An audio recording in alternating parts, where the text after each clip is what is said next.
जय मसीह के दोस्तों, आइए प्रार्थना करते हैं। प्रभु परमेश्वर तुझे इस मौका के लिए धन्यवाद देते हैं। अभी हमें बुद्धि और ज्ञान दे। छोटी प्रार्थना यीशु के नाम से मांगते हैं, आमीन। तो आज का विषय है प्रार्थना। पढ़े यूहन्ना 14:13। और जो कुछ तुम मेरे नाम से मांगोगे वही मैं करूंगा, कि पुत्र के द्वारा पिता की महिमा हो। ईश्वर के साथ संपर्क करने के लिए हमें कुछ जानना चाहिए, उससे हमारे वास्तविक जीवन के बारे में कहना। प्रार्थना एक मित्र के रूप में ईश्वर के प्रति हृदय का खुलना है। ऐसा नहीं है कि हम क्या हैं, बल्कि यह हमें उससे प्राप्त करने में सक्षम बनाने के लिए आवश्यक है। प्रार्थना ईश्वर को हमारे पास नहीं, हमें उसके पास लाती है। प्रार्थना हमें एक दूसरे के साथ और परमेश्वर के साथ जोड़ती है, और प्रार्थना यीशु को हमारे पास लाती है। और बेहोश भ्रमित आत्मा, दुनिया, शरीर और शैतान पर विजय पाने के लिए नई शक्ति देती है। प्रार्थना शैतान के हमलों को दूर कर देती है। दोस्तों, प्रार्थना क्या है? नंबर 1, यीशु ने क्या कहा कि मनुष्यों को सदैव क्या करना चाहिए? लूका 18:1। फिर उसने इसके विषय में कि नित्य प्रार्थना करना और साहस नहीं छोड़ना चाहिए, उनसे यह दृष्टांत कहा। प्रार्थना एक मित्र के प्रतिरूप में ईश्वर के प्रति हृदय का खुलना है। नंबर 2, प्रार्थना आत्मा की सांस है।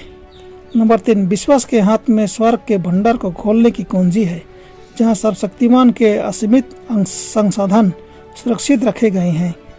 प्रार्थना का उत्तर कैसे प्राप्त करें? प्रार्थना के प्रभावकारिता के विषय में याकूब ने क्या कहा? याकूब 5:16। इसलिए तुम आपस में एक दूसरे के सामने अपने अपने पापों को मान लो और एक दूसरे के लिए प्रार्थना करो, जिससे चंगे हो जाओ। धर्मी जन की प्रार्थना के प्रभाव से बहुत कुछ हो सकता है। ध्यान दें कि यह प्रार्थना एक धर्मी व्यक्ति का है।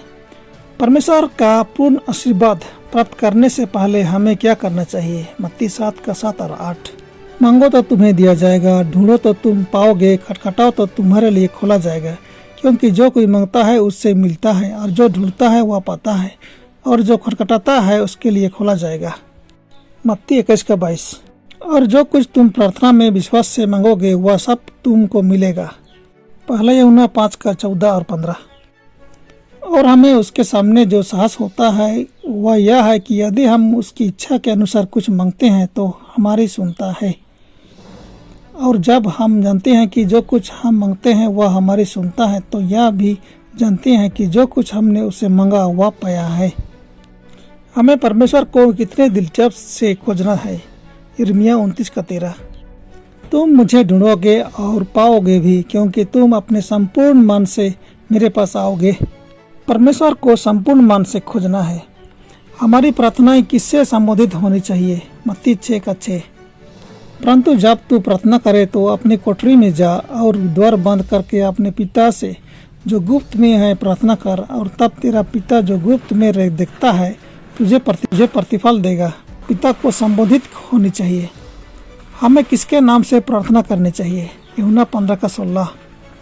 तुमने मुझे नहीं चुना, परंतु मैंने तुम्हें चुना है और तुम्हें ठहराया ताकि तुम जाकर फल लाओ और तुम्हारा फल बना रहे, कि तुम मेरे नाम से जो कुछ पिता से मांगो वह तुम्हें दे। यूहन्ना 16:26 और 27। उस दिन तुम मेरे नाम से मांगोगे, और मैं तुमसे यह नहीं कहता कि मैं तुम्हारे लिए पिता से विनती करूंगा, क्योंकि पिता तो स्वयं ही तुमसे प्रेम रखता है, इसलिए कि तुमने मुझसे प्रेम रखा है और यह भी विश्वास किया कि मैं पिता की ओर से आया।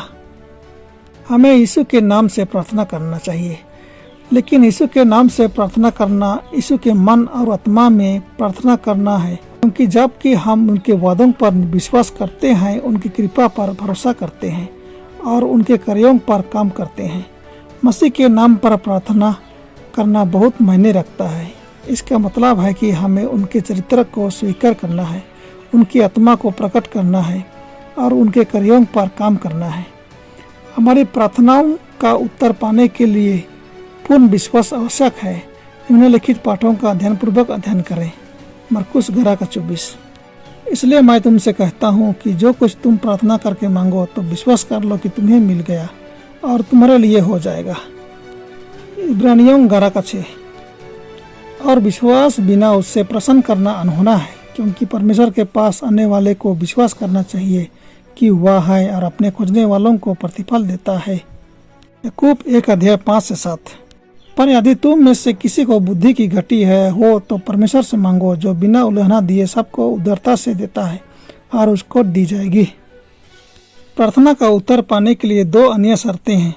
मरकुस 11:25-26। और जब कभी तुम खड़े हुए प्रार्थना करते हो तो यदि तुम्हारे मन में किसी की ओर से कुछ विरोध हो तो क्षमा करो, इसलिए कि तुम्हारा स्वर्गीय पिता भी तुम्हारे अपराध क्षमा करे। परंतु यदि तुम क्षमा न करो तो तुम्हारा पिता भी जो स्वर्ग में है तुम्हारा अपराध क्षमा न करेगा। 1 यूहन्ना 3:21-22।